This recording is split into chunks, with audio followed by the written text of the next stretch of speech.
Alors, petite pop-up en rose, comme ça on va bien la voir. Clac, c'est parti.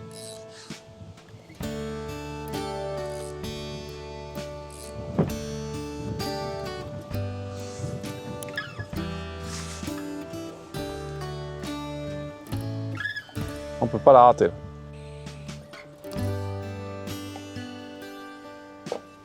On dirait le phare de Dunkerque, le truc.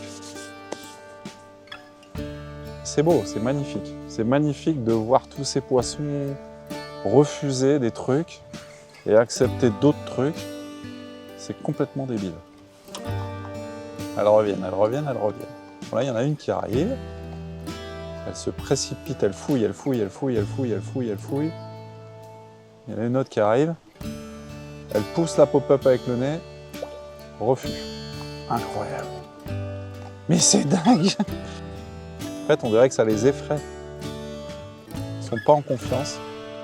Je sais pas pourquoi, alors que la couleur est bonne, parce qu'on a pris des poissons roses.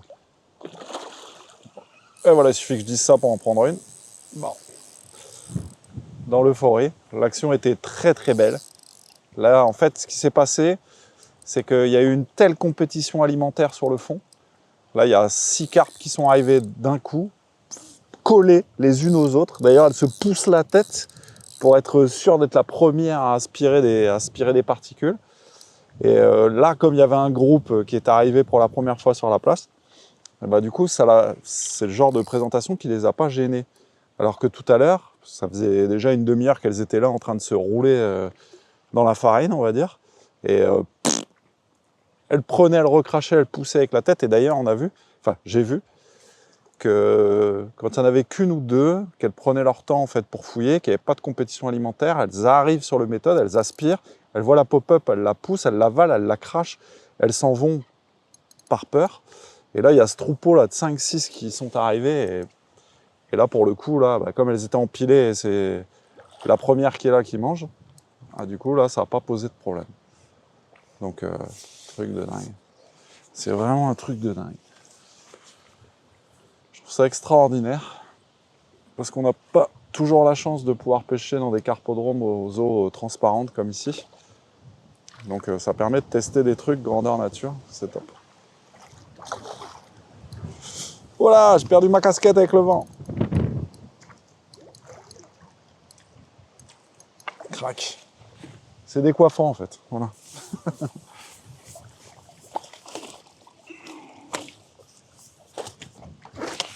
Joli miroir. La douche. Ouais, elles y sont. Hein. Elles y sont, elles y sont.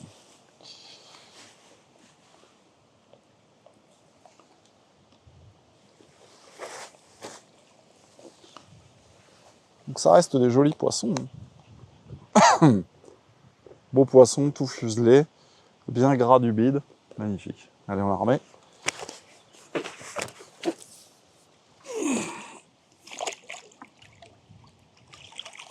Et de toute façon, on voit les poissons, on va dire, qui ont l'habitude d'être les premiers, enfin en tout cas de s'imposer sur le groupe. Bah, c'est les plus maigres, on va dire. Par contre, les plus grosses, donc les plus rondes, elles s'imposent en fait sur le fond.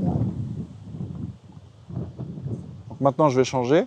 Je vais mettre un petit wafter salted caramel de couleur blanche. Et on va voir ce qui se passe. Clac. Là, par contre, là, il faut vraiment... là, je vais vraiment en fait compresser fortement les pelets, histoire de ne pas trop en perdre en déposant. Donc là, je vais serrer fort. Comme ça, je vais un peu les obliger à croûter. Allez hop, on y retourne.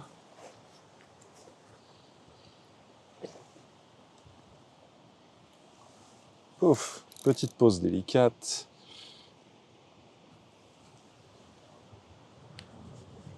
Voilà, c'est magnifique. Bon, là, il y a des carpes qui sont là déjà depuis un moment. Donc, il n'y a plus trop de compétition alimentaire. Enfin, il y a moins de compétition alimentaire que tout à l'heure. Là, elles sont reparties. Il y en a une qui a fait s'envoler un peu les pelets du méthode. Donc ça aussi c'est important à tenir en compte parce que du coup la précision c'est bien au feeder et aux méthodes c'est bien, il n'y a pas de problème. Et là quand on voit ce qui se passe, les poissons rentrent, ils nagent et ils font éclater en fait les appâts, ils les dispersent un peu partout. Donc forcément pour le méthode, même si vous n'êtes pas très précis, c'est pas très grave parce que de toute manière il y a vraiment de la bouffe qui va s'étaler partout. Et du coup le champ d'action est plus large. Donc les poissons, ils sont quoi. Il y a des pelets partout là.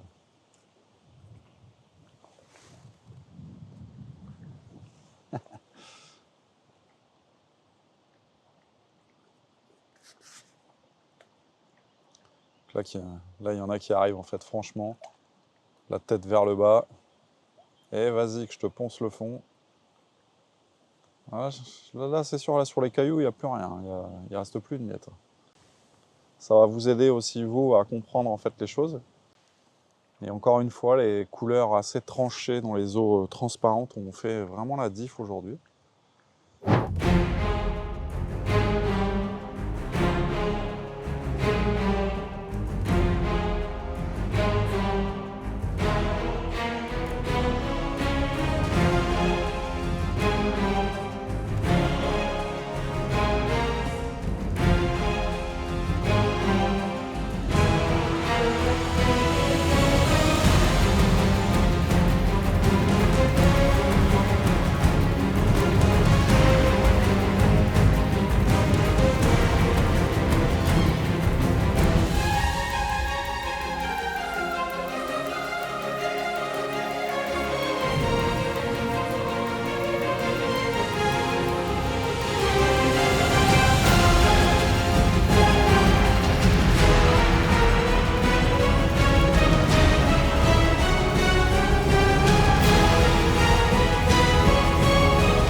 Hein, comme quoi, c'est pas parce qu'il y a un ster de poissons empilé sur la place qu'on les prend. Hein.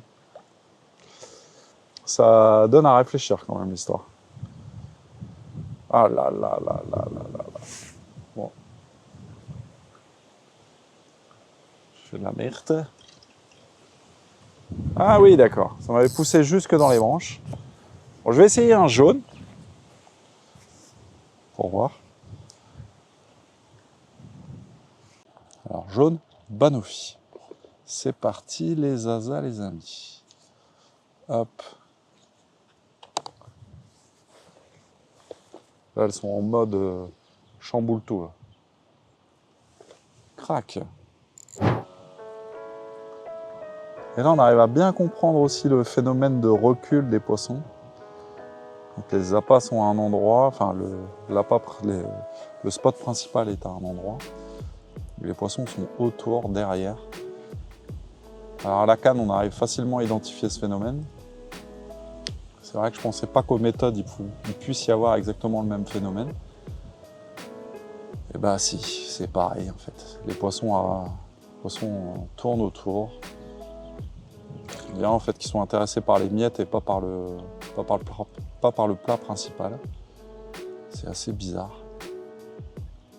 Bon, il y en a une qui a la tronche dessus. Oh là là. Ouais. tout bouge, tout est décalé, tout est déporté. Les appâts sont complètement balayés. Incroyable.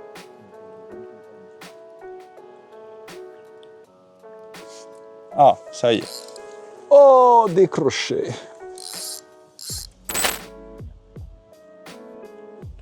Ah.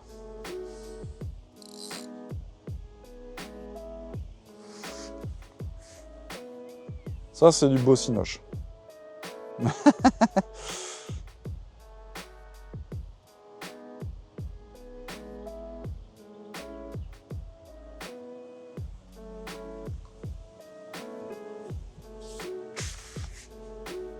Ah, c'est beau.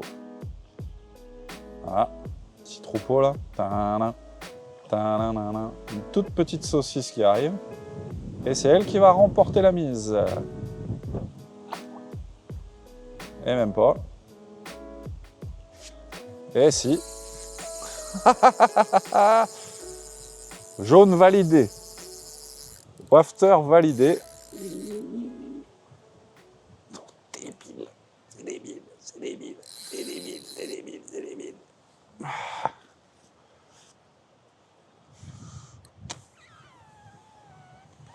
Ça revient l'importance de tester chaque jour. Ouais, carrément. Et un truc aussi qui est marrant, c'est que là, comme on voit comme les poissons se comportent, parce qu'on se demande toujours est-ce que ce genre de truc, ça marche. C'est vrai que ça peut poser question. Et j'ai fait des tests. Donc, ah, perdu. Ah non, je l'ai. J'ai fait des tests avec des pelés sans, avec des pelés avec. Et honnêtement, avec, ça a provoqué un truc différent. C'est-à-dire que l'arrivée des carpes sur le point, en fait, elles étaient toutes serrées, en train de se pousser un peu comme des taureaux pour avoir la première place, quoi. Donc, il y a les effluves qui doivent faire leur effet. En tout cas, mécaniquement parlant, c'est intéressant parce qu'une fois qu'on rajoute du liquide, ça a tendance à recoller et l'amorce ou les pelés, ou l'amorce. Ça dépendra en fait de ce que vous choisirez comme méthode d'appât. Ça, à mon avis, C'était pas la petite. non, c'était pas la petite, non. Et du coup, qu'est-ce que tu penses de ce nouveau centrice? Honnêtement, c'est vraiment bien. Alors, il vous faudra une partie de pêche pour le roder, parce que au départ, le mécanisme est un petit peu neuf, et il faut le faire. Donc, plus vous allez mettre de tours de moulinet, et plus vous allez arriver à l'utilisation optimum en fait, de la machine. Moi, ça fait déjà plusieurs pêches que je fais, et là, la fluidité est incroyable. Le frein est top, enfin, tout est top.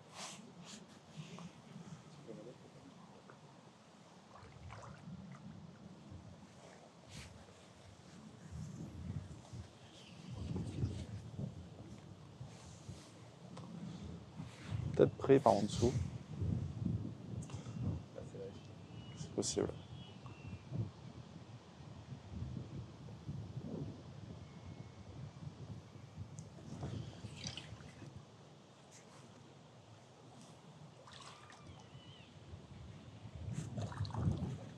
Tu fermes la porte là-bas. Ah non, c'est un beau poisson. Oh la patate que ça, mais c'est incroyable.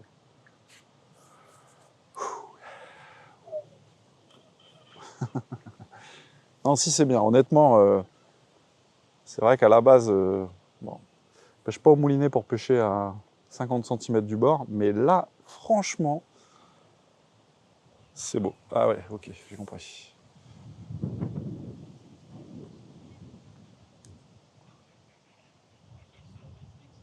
Fais gaffe, Lilian, parce que là, si ça se décroche.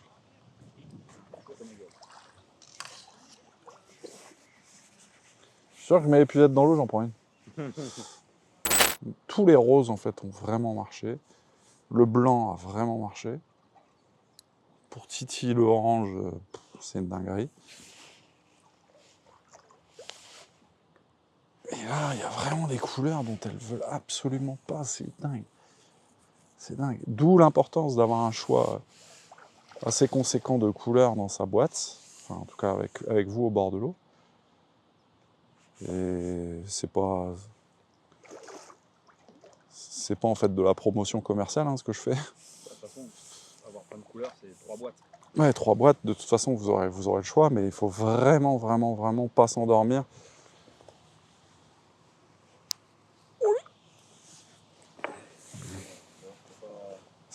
C'est pas validant. C'est pas validant. Non. On va trouver des dèches qui Ouais. font des bonnes piqûres. Ouais, parce que là, en fait, on est à 50 cm de la bouche. Bon, par contre, KKH, c'est super solide, quoi.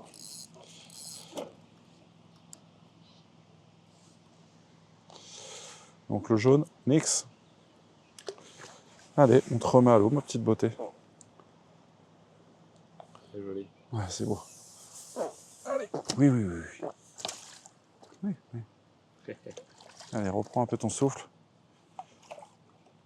Salut! Donc, conclusion de l'expérience. Conclusion de l'expérience. Alors, plusieurs choses. Déjà, les carpes, quand elles arrivent, donc j'imagine qu'au large, ça doit être la même chose, elles arrivent vraiment pas toutes seules.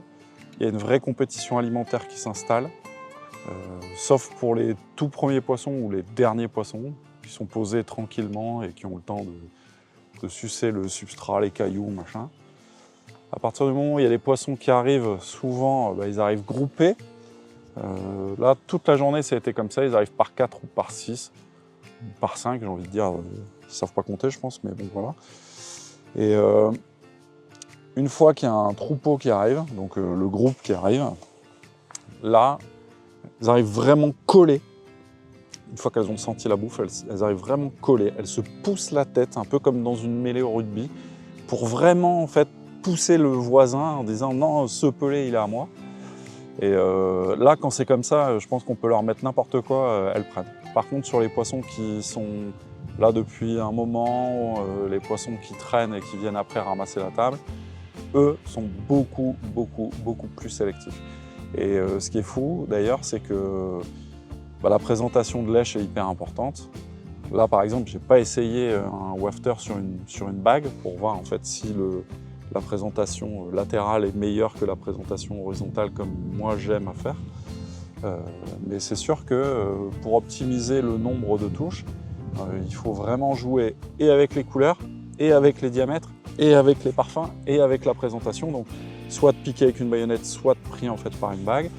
Et en ce qui concerne l'amorçage, là on voit bien que les pelés sont supérieurs. Alors la farine attire plus vite les poissons, par contre en fait les pelés stabilisent plus longtemps les poissons. Surtout sur les cailloux comme ça. Surtout sur les cailloux, surtout en fait dans les gravières, parce que effectivement les pelés vont se répandre un peu dans toutes les strates du fond, du substrat, et les poissons vont vraiment rester actifs très longtemps, ils vont rechercher à prendre des pelés. L'amorce va créer un nuage, et par contre on voit bien quand les poissons arrivent et fouillent, le nuage en fait se déplace vraiment loin, c'est-à-dire que là, on a vu clairement des particules, même des pelés, retomber 60-70 cm après le méthode. Donc c'est énorme. Et alors, ça a un avantage, c'est que ça appelle d'autres poissons. Ça a un inconvénient, c'est que ça disperse aussi les poissons. Donc même aux méthodes, en pêchant en fait sur un truc ultra concentré, ce qui se passe, c'est que la zone en fait s'agrandit au fur et à mesure que les poissons passent dedans. Parce que quand ils passent dedans, vraiment, ils sont très agressifs, ils poussent le méthode. Dès qu'il y a quelque chose qui les gêne, d'où l'importance d'être sûr de son choix d'appât. Dès qu'il y a un truc qui les gêne, elles repartent, elles mettent des coups de queue et là, elles réétalent en fait la table. C'est ultra intéressant. Honnêtement, c'était ultra intéressant et je pense que vous allez avoir de très belles images parce que une gravière, l'eau est transparente, il y a un tas de poissons et même en fait dans un tas de poissons, on ne peut pas pêcher la crotte de nez, ça ne marche pas. J'ai pas essayé, mais je suis sûr que ça ne marche pas. Donc voilà, donc tout ça en fait est important. J'ai essayé un hameçon de 10, ça ne marchait pas. Là, il fallait en fait un 14. J'ai essayé un 12. Vraiment, en fait, il fallait un 14. Donc pareil, petite boîte à bas de ligne. C'est pas très gros, mais il y a un choix multiple de taille d'hameçon dedans et de diamètre de nylon. N'hésitez pas à avoir ça parce que ça permet vraiment de pouvoir répondre à l'humeur du jour des poissons. Parce que de toute façon, ce qui se passe là en bordure, même si là en bordure c'est amplifié avec le volume d'eau en moins, etc., ça se passe forcément dans les zones un peu plus profondes. Et puis, il faut bien se dire que quand aux méthodes, on a la chance de pouvoir, par exemple, pêcher une berge opposée, eh ben, on reproduit exactement le même phénomène. Donc voilà, il faut vraiment faire tourner les appâts et pas rester campé sur un truc. Il faut être créatif. Et c'est le mot en fait que je retiendrai pour le méthode, c'est la créativité. Il faut vraiment avoir le cerveau qui mouline et pas hésiter à passer d'un extrême à un autre, parce que là, clairement, elles sont encore à table, hein. Donc voilà, c'est chouette. En tout cas, je pense que ça m'a servi et ça va vous servir, et ça c'est bien. Donc surtout, n'hésitez pas à vous abonner, hein, comme d'habitude, à notre chaîne YouTube, Facebook, Instagram. Vous m'y retrouverez, vous retrouverez en fait toute la bande de consultants de chez Preston. Et puis comme à notre habitude, on essaye des choses pour vous, on va faire le laboratoire, et puis comme ça vous aidera aussi à pouvoir prendre un petit peu plus de poissons. Donc à bientôt.